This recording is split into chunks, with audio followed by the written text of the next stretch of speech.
Magandang umaga po sa inyo, Alexander Lexter Jules. Pagbabalik at nagbabalik at palaging magbabalik para po sa inyo at sa inyong update mga kaibigan. Yes mga kaibigan, handa na po ang ASAP group para pasayahin ang Davao City mga kaibigan. Umalis na po from Kamay Nilaan ang grupo ni na Roby, Donnie, Alexa, AC, Clarice de Guzman. Sino pa ba? Aba, May. Pwede bang makalimutan May Entrata? Papunta po sila sa Davao mga kaibigan 15 minutes ago. So yes, sigurado ako, handang-handa na po ang Kadayawan Davao para salubungin ang grupo ng mga kapamilya artists para po sa big event po ngayong araw. Hala, o diba? So yes mga kaibigan, narito po ang iba't ibang picture na nadaanan natin para sa grupong kapamilya artists na pupunta dyan sa Davao. Let's go and enjoy this. This is from Miss Darla Zolar. Sa picture nito ay nandito si Miss Maymay Entrata. Abang, cute naman ng isang Maymay. Clarice de Guzman. Katabi ay si AC Bonifacio with her luggage. Alexa Elacat. Ayan. Roby Domingo, ang napakatangkad na si Mr. Donnie Pangilinan, and then si Miss Darla Solar po mga kaibigan. Nasaan na ba ang luggage mo, Meridel? Pero yes, ang sabi dito ni Darla ay narito, makakabalik na Jud og Davao. Makabalik na Jud og Davao. See you sa Gmall of the Real para sa Kadayawan Kapamilya Caravan. Karong hapon. Mag-enjoy tang tanan. Unya ha, bawal mo absent ha. Amping mga kapamilya. Yan ay inilike po ni Mr. and Mrs. Melay Francisco. Ingat mo mga madams. Kobe Rich Bidol, Donbell Forever. Aha, sabi ni Chimney, Kobe Rich Bidol, walang forever te. Ibang era na, Maydon na daw, sabi niya. Miss Riatan is saying, ingat and I love you. Miss Darla Solar is saying, I love you ate. I miss you. Aww. Naomi is saying, amping te. Darla is saying, te, nauna na kog adto, ha ha ha. I am Papert, my hometown, ayo-ayo madiha. Sabi ni Darla, maujud. Hometown pud nako. Oy, taga-Turil din ni si Darla. Alexa Ilacad, ingat from Nami Force. Jillian Cutie is saying, Mom, to Miss Clarice de Guzman and Alexa Ilacad. Good luck everyone. Have fun and enjoy. From Cynthia to Miss AZ Bonifacio. See you all from Gimay Cantilla, Francisco Den, Alexa Elacad, Lani Diagona for Maymay Entrata, hashtag. For Sinalin, wala si Belle kasi super busy niya po sa mga naghahanap, may taping kasi sa movie. Aba, totoo po yan. Sabi ni Kobe Rich Bidol, kainis yan, Maymay, di sila bagay ni Donnie. Ano ba yan? Management. Lalo na hibang yan, sinasabi nila Maydon 1 or 2 lang naman sila. Ba, ano kaya ang ibig sabihin nun? Shinaan is saying, asa mga hotel kay musulong mi. Sabi niya, Tuni. Baikendat saying, ayan na ang Maydon, mag-ingay. Sabi ng apat na reply ay narito, ha ha ha, from Liz Passion. Janina Ramos is saying, woo, for Bikendat. Chimney is saying, Bikendat, relax, mahaba pa ang biyahe. Marami pang pwedeng mangyari. Sabi naman ni Bikendat kay Chimney, bakit naman hindi magkatabi ang Maydon ko? Aba, di po natin alam. Only the management knows.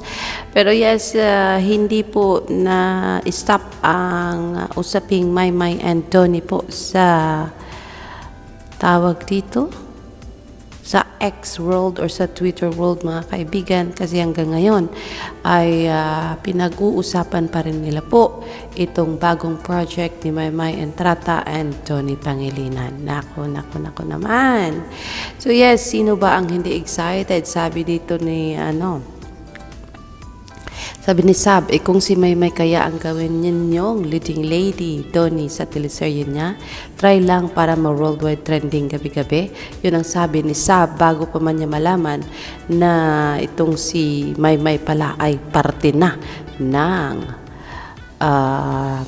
Roha, teleserye action drama ng Dreamscape and ABS-CBN. Sabi naman ni Beshi, Bishiwap mga Beshi, for sure may mga iyakan na mga magsisilabasan.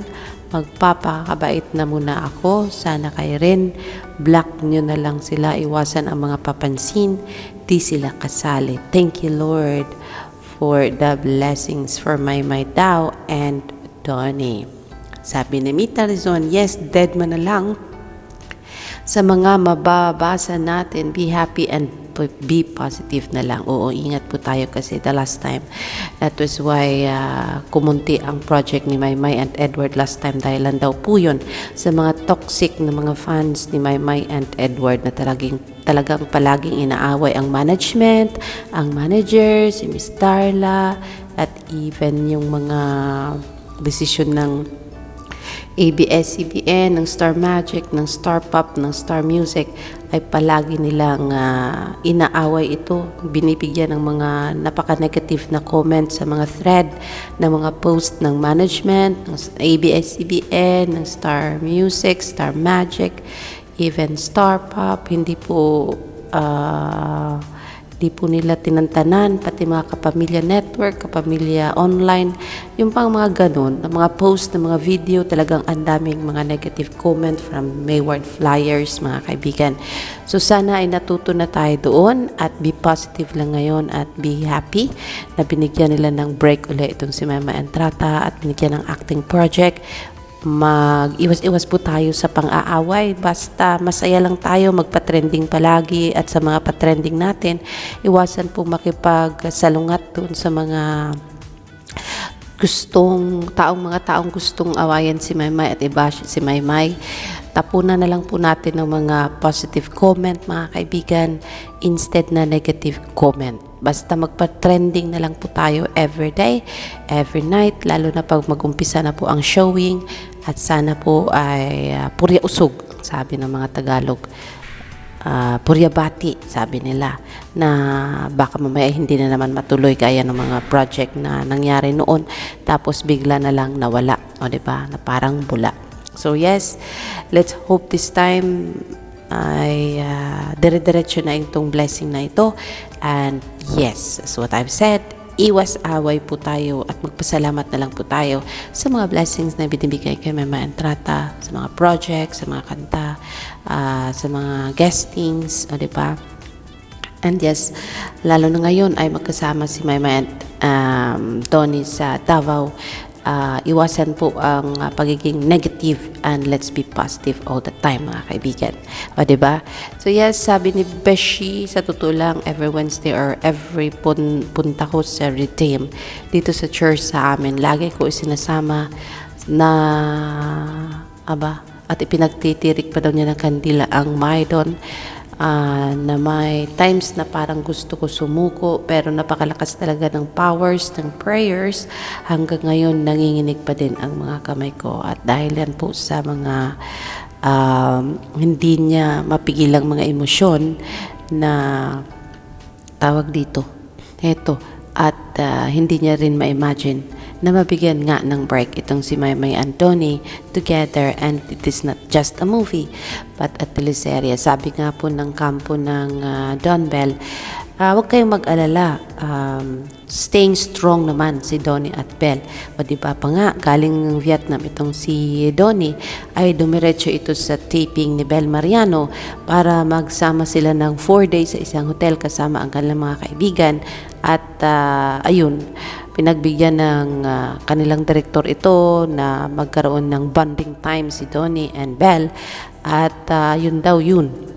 Wala daw sa taping for 4 nights and 4 days mga kaibigan. So yes, wala naman pa po kayong dapat ikabahala mga Don Bell, mga Bubblies. Kasi nga po ito ay trabaho lang at ito ay proyekto lang naman. Sabi niyo nga, huwag kayong mag-alala.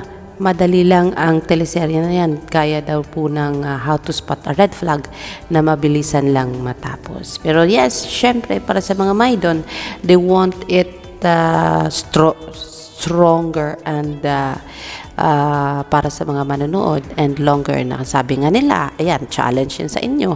Sabi nyo ha, at magpapatrending kayo everyday para dito. So, wag sana ninyong baliin ang promise na yan. Charot. Maging active all the time sa social media, lalo na sa mga post ng management at tawag dito, maglagay ng mga positive comments, pa-thank you, be grateful. At dahil ito na nga ang pinaka-aantay nating lahat. So yes, unang-una dyan ay nasa Davao sila. Sabi ni Maidon Singapore, see you sa Davao, Maymay. Ito ay pinost niya kay ASAP na thread. Ayan, hashtag Kadayawan daw po, hashtag ASAP30. Ganito dapat ang hashtag ninyo mga Maidon, mga Maymay Solids, Donny Solids, mga Bubblies. Hashtag Kadayawan, hashtag ASAP30, hashtag Maymay Entrata, hashtag Donny Pangilinan, hashtag Robbie Domingo, hashtag Clarice de Guzman, hashtag Alexa Ilacad, hashtag AC Bonifacio, and hashtag Miss Darla. Ayan po. Yan po ang reply niya sa ASAP 11 minutes ago. Ang sabi, kita-kits mamayang 6 p.m. sa G-Mall of the Real para sa masayang kapamilya caravan. Hashtag Kadayawan 2025, hashtag ASAP30, at ipinost po dito yung photo ni Miss Darla Soler mga kaibigan. So yes, yan po ang ating pinaka-latest update. This is Alexander Lexter Jewels.